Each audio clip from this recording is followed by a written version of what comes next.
Hi everyone. Today we'll take a look at solving modulus equations and inequalities. So the way this video is going to go is that I'm going to be solving loads of questions of equations first and then modulus inequalities. And the questions will increase in difficulty as we go along, right? Because that's the best way to understand how we tackle different cases that we can get in the exam. All right. So the basic principle is as follows, right? So when we have a modulus function, right? Let's say we have modulus of f of x, right? Modulus of f of x is equal to a, right? So we basically split this into two parts, right? We take one case where f of x is equal to a, and another case where f of x is equal to negative a. Because remember, when we have modulus of 2, right? Or when something of modulus of 2 is equal to 2 and modulus of negative 2 is equal to 2. So that's why basically I'm taking both cases. Both cases can occur, right? So that is why I have f of x is equal to a and f of x is equal to minus a. All right, so without wasting any time, let's start with a very simple question that I'm sure you have done before, right? So the first question that I have is solve for x, right? Solve for x, where in x we have modulus of x plus 7 is equal to 3, right? So here we're going to take two cases, right? Obviously. So one case is going to be x plus 7, right? We remove the modulus and we write positive 3 because that's one possibility it could be. The other possibility would be is x plus 7 is equal to negative 3, right? So now just simply subtracting 7 from both sides, we have minus 4 and negative 10, right? So these are our answers, right? Very simple, very straightforward. I'm sure you've done loads of them before, right? So let's go to the next question now. So I'm going to scroll down a bit. So the next question is going to be, I'm just going to draw a line underneath here as well so I can segregate this, right? All right, so the next question is going to be slightly more trickier. This time we're going to have two modulus, or two moduli, I think, right? So we're going to have modulus and then another modulus. We're going to have x plus 1, right? So we're going to have x plus 1, and then we're going to have minus 4 is equal to 5. So the way we go about solving this, right? Again, we have solve for x, same thing again, right? So what we're going to do is we're first going to open the outside modulus. So when we open the outside modulus, we're going to get two cases again, right? Again, the concept lies between taking the two cases, positive and negative case, every time, right? So when we do that, we still have the the inside modulus intact as it is, right? We don't get rid of that, right? So we write minus 4 is equal to 5, and modulus of x plus 1 minus 4 is equal to negative 5. Adding 4 to both sides, I'm going to get x plus 1 is equal to 9, and x plus 1 is equal to minus 1, right?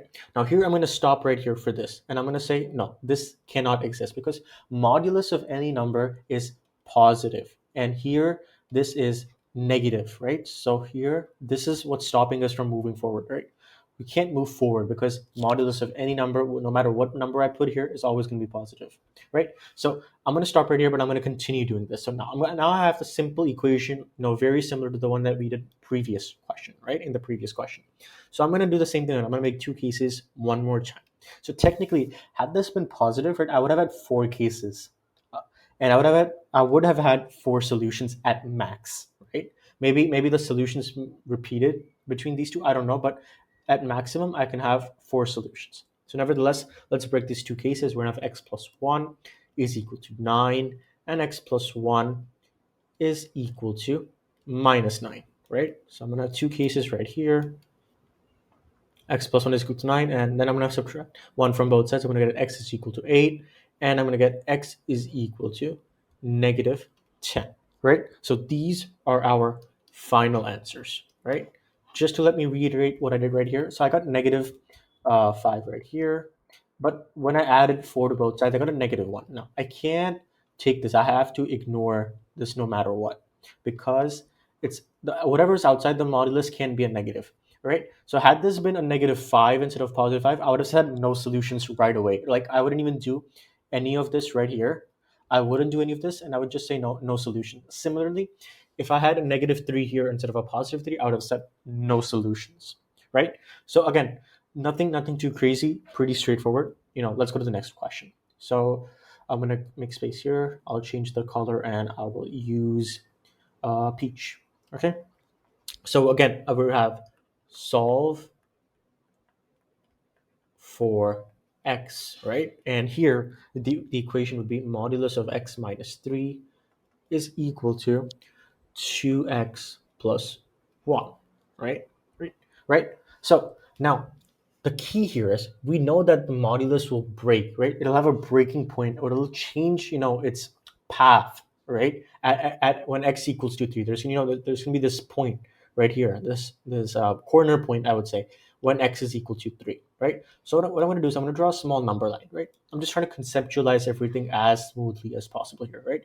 I'm trying to get an intuitive feeling for what's happening, right? So right here, when we have x equal to 3, right? So when x is going to be greater than 3, this is going to be positive, right? So it's going to open up as x minus 3 is equal to 2x plus 1, right? When it's going to be less than 3, it's going to be negative of x minus 3 is equal to 2x plus 1, right? Again, if I solve this, I'm going to get 3 minus x is equal to 2x plus 1, right? Now solve this again, I'm going to get x is equal to 2/3, right? If I solve this part here, I'm going to get x is equal to negative 4, right? If I subtract here, you can tell, right? I don't need to show every step. Now, I don't just stop here. I can't stop here. I have to check my answer. And how am I going to check my answer? I'm going to put the values that I got for x into the right hand side, which does not have the modulus. Okay. So if I put here, right, for x is equal to 2/3, right, I'm going to get 2 times 2/3, right? I'm going to call this checking part, right? Check. I'm going to get plus 1, so I'm going to get 4/3 plus 1. So this is positive, so it's okay, right? So it's good. However, now if I check here, I'm going to get, I'll label it again, check. I'm going to get 2 times negative 4 plus 1, negative 8 plus 7, which is negative 1, and which is negative. So now, because I got a negative value for when x is equal to negative 4, I have to reject this value, right? Because my modulus has to be positive. So this value, all the right-hand side must be positive, right? So I'm going to write RHS must be positive, right? Because this is going to be positive for all values of x. This must also be positive for all values of x, right? That is how the case works, right? You could have also done it, you could have also put a negative sign here on this side, right? You could have also, solved it how I previously solved it, right? You could have done x minus 3 is equal to 2x plus 1, and x minus 3 is equal to negative of 2x plus 1. You could have done it like this as well, right? It doesn't really matter, right? Because it follows the same concept, taking one positive case and one negative case. All right. Again, this wasn't too bad either, right? So now we can move on to the next question. All right. So we have to solve for x again. So we have x squared plus 7 times modulus of x plus 10, right? So how do we get started? So we know, let's look at this part. Where will there will be, where will for what value of x will there be a turning point? Well, modulus of x will have a turning point when x is equal to 0, right? It's going to have this turning point right here when x is equal to 0, right? So now we know at x equal to 0 there will be a turning point. So I'm going to draw a number line again, right? I'm going to draw a number line like this, right? Put my arrows.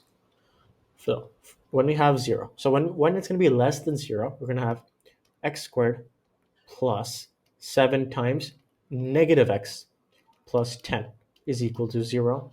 And right here, we're going to have x squared plus 7x plus 10 is equal to 0. Right? We're going to have positive, we're going to take the positive value of x here, and we're going to take the negative value of x. So we have x squared minus 7x plus 10 is equal to 0. And again, I'm going to write the same thing again. X squared plus 7x plus 10 is equal to 0, right? If I want to solve for this, I'm going to get x minus 2 times x minus 5 is equal to 0. I'm just solving a normal quadratic equation right here. X is equal to 2 and 5, right? Similarly, I'm going to get x plus 2 times x plus 5. I'm going to get x is equal to negative 2 and negative 5. I'm not done. I got to check, right? Because it's got to equal 0. So if I'm going to put 2 here, I'm going to get 4 and 4, 10. That's going to give me a positive number. And if whatever I'm going to put here, it's also going to give me a positive number, actually, if you notice, right? So if I want to put 2, 5, -2, or -5, I'm not going to get 0. So this value won't work, this value won't work, this won't work, nor this will work. And honestly, there will be no solution, right? You can check it on your own, right? But I knew right from the bat that there are going to be no solutions. Why? Let me tell you. First of all, look at this. This is x squared. Let me change the color, but this is positive, right? No matter what value to, I'm always going to get positive because I'm going to square it, right? So this is going to be positive. This is always going to be positive, right? This is positive also, right? So this is also positive, positive, and positive. Remember, the modulus makes everything positive. So this is also going to be positive. So I'm adding 3 positive numbers. There is no way that I'm gonna get 0 or any negative number, right? Had this been 0, right? Had 10 not exist, right? Then I could have had 0 as a solution. But even that doesn't exist, right? So because of that, I'm going to have no solution because none of these values of x will work. So I'm going to have to ignore these values, and I'm going to have to ignore these values too, right? So again, the key part is to always check, because it's a modulus, right? Things change, everything becomes positive, or maybe sometimes things might become negative altogether, right? If I take a negative of modulus of x, right? Something like that, then every positive value turn into negative value. So you have to be very careful and check your answer. So this was honestly method 1, right? So method 1 of solving this. Another method you could have taken is, so I'm gonna do it really, I'm not even gonna do the whole thing here. I'm just gonna do a very small part. So method 2 would have been very similar, but not exactly. So you see this x squared. So x squared right here, the key part here is for you to be able to write x squared as modulus of x whole squared, right? So these two are actually the same, right? If I want to write x squared, or if I want to write modulus of x squared, it's the same exact thing, right? So I'm going to replace x squared with that. So I'm going to get modulus of x whole squared, right? When I do that, I'm going to get modulus of x whole squared plus 7 times modulus of x plus 10 is equal to 0.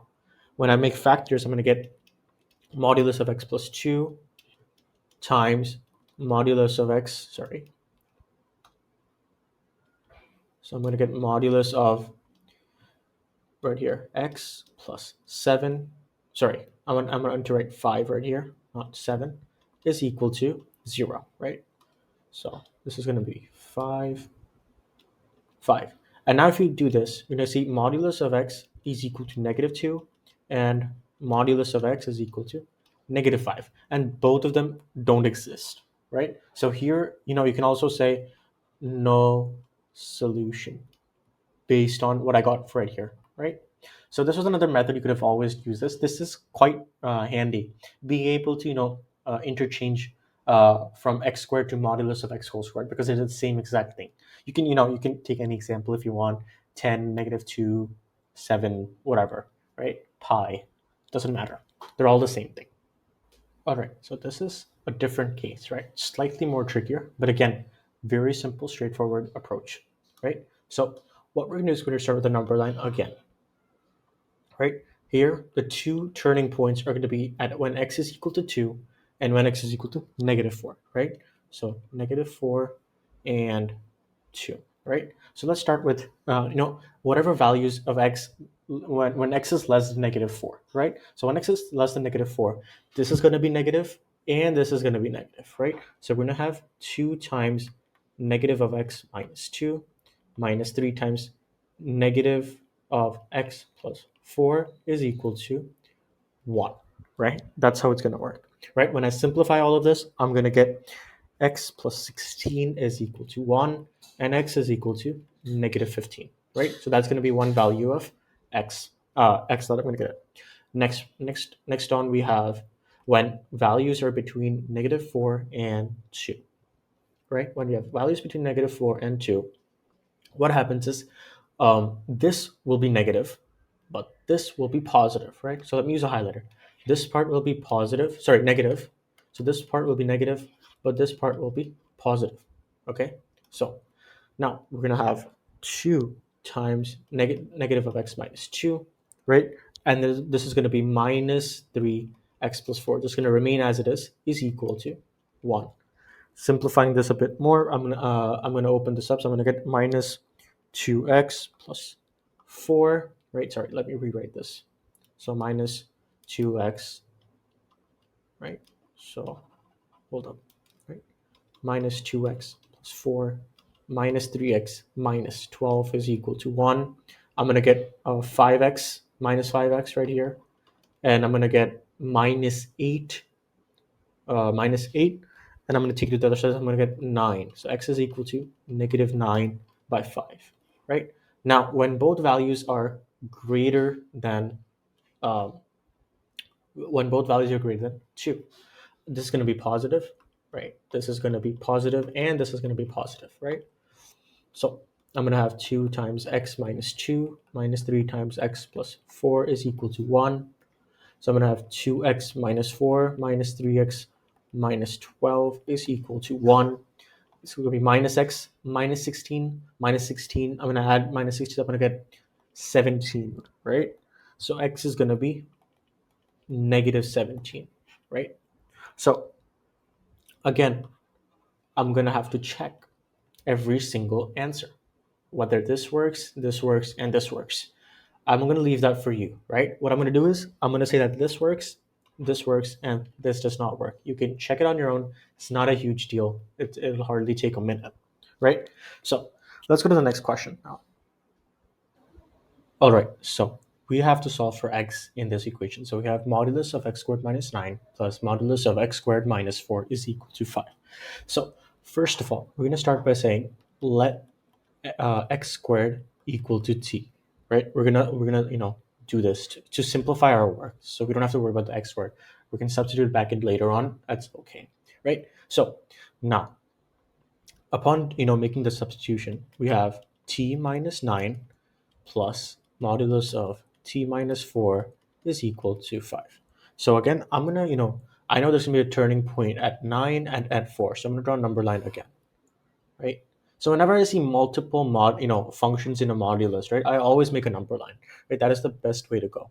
So I'm gonna have 4, 9, and then so on and so forth, right? So here, t is gonna be less than 4 and 9, so both are gonna be negative. So I'm gonna have minus t minus 9 minus t minus 4 is equal to 5.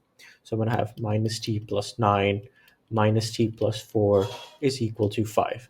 So I'm going to have minus 2t plus 13 is equal to 5. This is going to go minus 8 or 8, so t is going to be 4, right? So t is going to be 4 right here.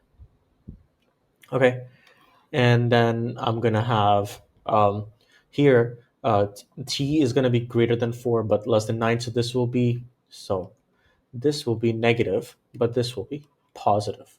Okay, so what I'm going to have is minus negative of t minus 9 plus t minus 4 is equal to 5. Okay, so I'm going to have 9 minus t plus 4 plus sorry 9 minus t plus t minus 4 is equal to 5. 5 is equal to 5. Okay, so this is going to be always going to be true. So here for in this range right here, right? Let me change the color. Right here. In this range, right? For whatever value of t I take between 4 and 9, it's this equation will always be equal. Okay, and let's look at this part. So both are going to be positive here. So we'd have t minus 9 plus t minus 4 is equal to 5. So we're going to have 2t minus 13 is equal to 5.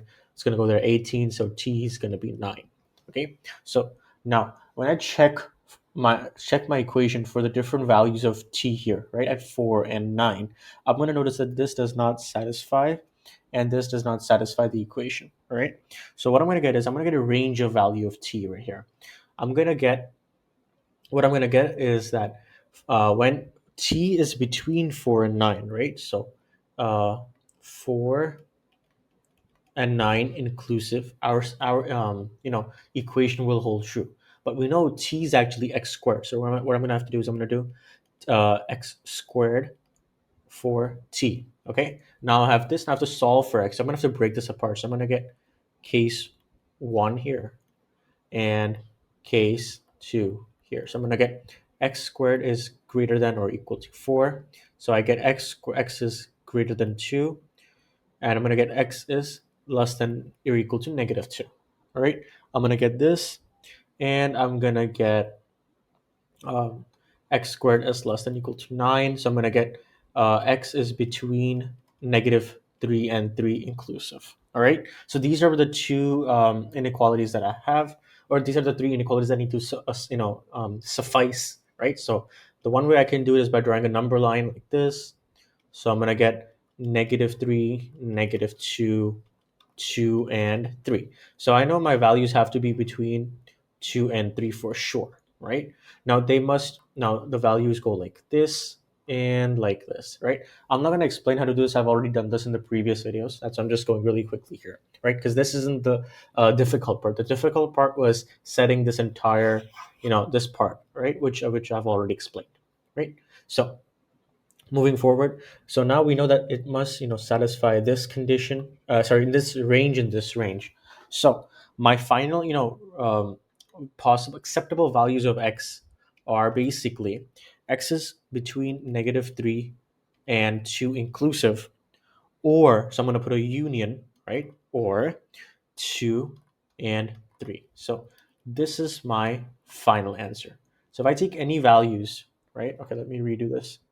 I take any values between negative 3, negative 2, and or 2 and 3, my equation will satisfy, right? My equation, which was this, will um, will work, right? So I found my values of x. So these are the different values of x that I can take to solve my equation. And you know what? You can even plot this on Desmos if you want. You can plot the left hand side as equation 1 on Desmos, and then you can do f of x is equal to all this left hand side, and then you can do g of x is equal to 5. And then you can see that there are going to be 4 values for which this equation, there'll be 4 intersection points actually. So yeah, now let's look at modulus inequalities. All right, so in modulus inequalities, there are two things that I want you to keep in mind before we start solving questions. Okay, so I'm going to talk about case 1, right? So case 1 is when we have modulus of f of x is maybe less than a, less than or equal to a. So when we have this, we break our function apart. Okay, so we're going to say that our modulus, or basically our function. Okay, so our function is basically f of x, right, is greater than a, and right, and f of x is less than minus a. Okay, this is how we're going to break it apart every time. Okay, this was the first case. Now let's look at the second case. Second case will be greater than, right? Or we're going to use union or. So we're going to have f of x is greater than a. So this breaks apart. We're going to have f of x, right? So just a second. So this was supposed to be less than, and then this was supposed to be greater than. Okay, so now we're gonna have f of x is gonna be greater than a. Okay, and we're gonna have f of x. Sorry. So we're gonna have or f of x will be less than minus a. Okay, right? So I can write this part again as maybe like minus a to mod. So I can if I want to remove the modulus, I could write f of x, and then I can write a like this, right? This is one way to write it, right? So now let's go directly to questions, right? I'm gonna make a line underneath. So let's start with a very, very simple question. All right. So this question goes like this. Okay. So we have modulus of 4 minus 3x. Okay, and it's less than or equal to half. So we have to solve for x. Okay, solve for x. All right. So how are we going to start? So we know it's less than, right? So when we have this, we can break it apart, right? So we're going to have 4 minus 3x is less than half, right? We remove the absolute value, or we're going to write minus half is less than equal to 4 minus 3x, right? So that's what we're going to do. Right now, we're just going to solve normally. We're gonna get a range, and we'll satisfy that. So when we have this, I'm gonna keep the minus 3x here, right? I'm gonna subtract 4 to both sides. So I'm gonna get right here like this. Minus 3x is less than or equal to half minus this. I'm gonna get minus 7 by 2. All right.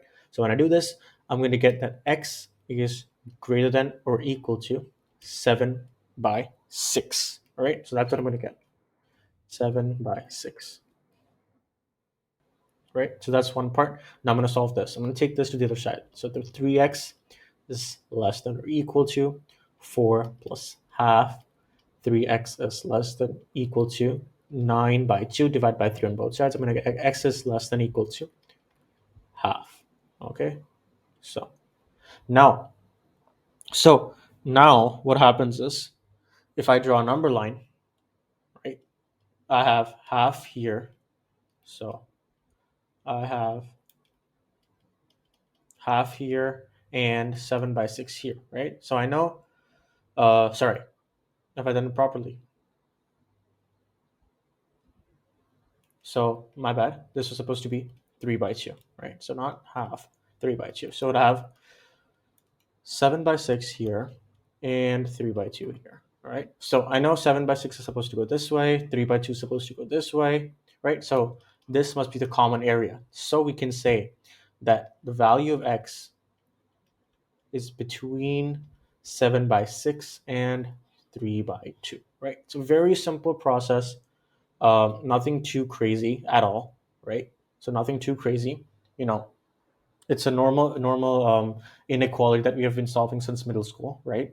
Just a matter of knowing how to open the absolute value, right, or the modulus function, right?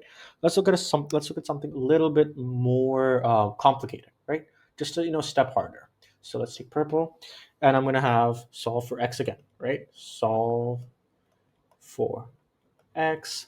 Now the function is going to be slightly different. It's going to be modulus of 2x minus 1 upon x minus 1, right? So which will be greater than 2, right? So how are we going to start this? We're going to take case 1, right? So we're going to take case 1. And case 1 will have, without the modulus, we're going to have 2x minus 1 upon x minus 1 is greater than 2, right? So when I do this, I'm going to subtract 2 to both sides. I'm going to have 2x minus 1 upon x minus 1, minus 2 is greater than 0, right? When I do this, I'm going to have 2x minus 1, right? I'm going to have x minus 1, right? I'm going to take the least common, denominator. So I'm going to have minus 2x plus 2, right? Which is greater than 0. Okay, so when I solve this, when I simplify this a little bit more, I'm going to have 1 upon x minus 1, which is greater than 0. Right, so I just need it to be positive. So when is this function to be positive? So the numerator is always going to be positive, right? So I don't have to worry about that. But the denominator will be positive only when x minus 1 is greater than 0. And that's going to be when x is greater than 1, right? So I got my first range, right? So I can say that, x belongs to 1. So I can say x belongs to 1 to infinity, right? That's what I can say. All right, now let's look at case 2. Case 2, right? So now we're going to do 2x minus 1 upon x minus 1 is less than or equal to minus 2. Right, again, I'm going to add 2 to both sides. So I'm going to have 2x minus 1 on x minus 1 plus 2 is less than 0. Right, so I'm going to have 2x minus 1 plus 2x minus 2 upon x minus 1 is less than 0. Okay, so now Simplifying this, I'm going to get 4x minus 3 upon x minus 1 is less than 0, right? So I need them to be negative now. So, okay, so what I'm going to do is now I'm going to have to find a range of when they will be negative, right? When this entire LHS will be negative. So I know the critical point here is 3 by 4. So I'm going to draw a number line, small number line here, mini number line. So it's going to be right here. So I'm going to put 3 by 4 here as the critical point for the numerator. And I'm going to put 1 here, right? Now I'm going to take different values. So I'm going to take any value less than 3 by 4, which is 0, right? If I take 0, I'm going to put negative here. So 0 minus 3, 0 minus 1. That's a positive, right? So it's positive. If I take any value between them, right? So you can see it's going to be negative here, right? If I take any value, I can take maybe 3 by, if this is 0.75, I can take 0.8, right? So I can put 4 by 5, 4 by 5, and you can see that it'll be a negative number, right? And if I take, something like 10, so this will be 40 minus 3 upon 10 minus 1, just 9, it's both positive again. So when when the value of x is between 3 by 4 and 1, right? My entire inequality will, I guess you can say, will remain negative, right? It'll suffice, or it'll take care of everything that's happened. So I can say that x belongs between 3 by 4 and 1, right? 3 by 4 and 1, right? So this was my first set, and this is my second set. Both are acceptable. Both are acceptable because the modulus value takes care of them. This will be negative at all times. It'll be less than negative 2 at all times, these values, but because there's a modulus, it'll flip the sign, and then it'll be greater than 2 every time, right? Again, nothing too crazy. Like I said, we followed the basic step that I explained previously before we started doing the questions, right? Okay, so now let's look at a question with modulus inside a modulus. Okay, so let me change the color. We'll take beige. All right, so we're gonna draw lines like this. All right, perfect. So now we have to find the complete set, right? The complete set of real x, okay, of real x satisfying this inequality. Satisfying, we have modulus x minus 1, right? And then we have minus 1 again, and we have less than equal to 1. All right, so again, I'm going to break this up. So I'm going to have case 1 here. So case 1 is going to be like this. I'm going to have x minus 1, right? Still in the modulus. Minus 1 is greater than or equal to negative 1, right? Again, just following the same thing, right? That we did previously. Nothing's changing so far, right? So I have this. Now I'm going to add 1 to both sides. I'm going to have modulus of x minus 1 is greater than or equal to 0. Now, remember, modulus is always positive, no matter what. It's always going to be greater than or equal to 0. F of x, modulus of f of x. Remember, if you remember the first video, the video before this, L9, right? I always said it's going to be greater than or equal to 0. So this is satisfying this condition. That means x belongs to all real numbers. So x belongs to all real numbers here. Okay, let me rewrite this just as normal R so it's legible, right? So that's done. That's right there. We don't have to do anything else, right? Second example. So now we're gonna have to do next minus 1. So I'm gonna write case 2 here. Case 2 is gonna be modulus of x minus 1, right? Minus 1 less than equal to 1. So this is gonna go there. So I'm gonna have x minus 1 still in the modulus, and less than 2, less than or equal to 2, right? So now I'm going to have to break this apart the way that we did it previously, right? So I'm going to have minus 2 is less than equal to x minus 1. X minus 1 is less than equal to 2. So if I add 1 to both sides, I'm going to have minus 1 is less than x. And if I add 1 here, I'm going to have x is less than equal to 3. So my range here is going to be minus 1 to x to 3. All right, so that's going to be my range right here. So this and this satisfy my condition. All right, let's look at one last example. Okay, so And this example, this is again a slightly tricky example. All right, so we're gonna have to do a lot of breaking apart here. Okay, so let's take pink, and I'm gonna say solve for x again, just to differentiate. So you're aware, solve for x right here. Okay, so I'm gonna have x cubed minus 1 modulus, right? When it's greater than or equal to 1 minus x. Now that we have done so many questions, I highly recommend that you pause the video and give it a try on your own. All right, so assuming you've given it a go at it, let's get started. So I'm going to break this apart again, right? So what I'm going to do is I'm going to write x cubed minus 1 is greater than or equal to 1 minus x. All right, that's going to be 1. And the other thing is going to be x cubed minus 1, right, is less than equal to negative of 1 minus x. So if I simplify this, I'm going to have x cubed minus 1 is less than equal to, less than equal to x minus 1, right? X minus 1. All right. So now let's start with the left-hand side, right? I'm going to label this 1, and I'm going to label this 2, right? So if I take everything to the left-hand side, I'm going to have x cubed plus x minus 2 is greater than or equal to 0. Okay?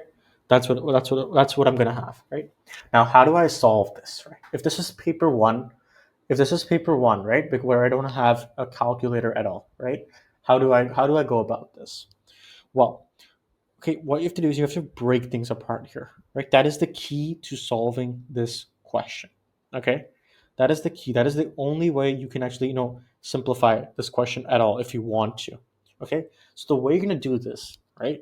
You're gonna have to do x squared times x minus 1. Okay, then you're gonna have to do x times x minus 1 again plus 2. Sorry, yes, plus 2, right? So you're gonna have to do plus 2 times x minus 1, right? So what I've done is, again, this is an out of the box question right here, because if this is paper 1, you can't do much, right? This is the only way you can kind of, or what you can do is you can do synthetic division, right? Or you can make factors out like this. Now what happens here is, I'm like reverse thinking, right? So I'm gonna have x cubed minus x squared, then I'm gonna have plus x squared right here. Okay, so again, if I want me to break it, what I've done is I have an x squared, right? Then I've added x squared, I have x cubed right here. Okay, I've added x squared. Then I've subtracted x squared here. So like it nullifies, right? It's okay. I can do this. It's acceptable, right? Then I have x, right? Then I'm gonna have um then I'm gonna have x right here. Okay, and then I'm gonna have, so now what happens here? It's x squared minus x. Okay, so I have x squared minus x, then I have 2x minus 1. So I'm gonna have again an extra x and an extra so this remains as it is. I'm gonna have an extra x. So to get rid of that extra x, wait, right here. So um I'm gonna have minus x squared, right, and plus x squared. Okay, now I have an x right here, right? I already have this x, but I'm gonna add an x and then subtract an x again, right? And then I have my minus 2. Okay, so I'm gonna take my x cubed minus x squared, keep it as it is, right? I'm gonna take x squared, right? I'm gonna take x squared, and I'm gonna take minus x with me, okay, right? And then I'm gonna take these 2x minus 2, okay, right? So now what I do is I do x squared and I write x minus 1. Then I take x again, I write x minus 1, and then I write plus 2 times x minus 1. That's what I've done. I've created factors. Okay, this is the most difficult thing, right? If you've seen this for the first time, you're like, dude, how did you do this? Like, is this even like possible? Like, how did you think of this? Right? It's really difficult. Believe me, if this is like one in a million question. If the IB asks you to do this in paper 1, okay, just know that if you can't do this, no one else can do this, right? It's that difficult, right? Again, I've done this just to give you guys an idea of what can come. This is like the maximum difficulty, right? right? These are the type of questions you save for the last, last 10 minutes, right? You leave it at this point and then you do whatever you can and you come back and do this part. Okay, so nevertheless, we got here. Okay, this and this are the same thing, right? We got here. So I'm gonna erase this part, right? Just so there's no confusion, right? So again, what I want to highlight here is I did minus x squared plus x squared, okay, and then I did plus x minus x. These are the two things I added, okay, in this entire equation right here. Okay, so now I can do is what I can do is I can factor out x minus 1, okay, and then I can do x squared plus x plus 2 is greater than or equal to 0. Okay, now I can do this. All right, so now we have to find the values for which it's positive. Now let me tell you something. This is going to be positive always. Okay, this is going to be positive always, this part. Why? Because the discriminant is less than 0. Okay, and this is and it's an upward facing parabola with the intercept above is y equal to 0. So this is always going to be positive. So we don't have to worry about this. We just have to worry about x minus 1 being greater than or equal to 0. That's whenever x is greater than or equal to 1. So we have already satisfied this part. Okay, we don't have to worry about this. So now let's focus on this part right here. So if I add 1 to both sides, I'm going to have this part cancel. So I can have x cubed minus x is less than or equal to 0. Okay, make factors. I'm going to get x times x squared minus 1 is less than 0. So I'm going to have x times x plus 1 times x minus 1 is less than or equal to 0. Okay, that's exactly what I'm going to have.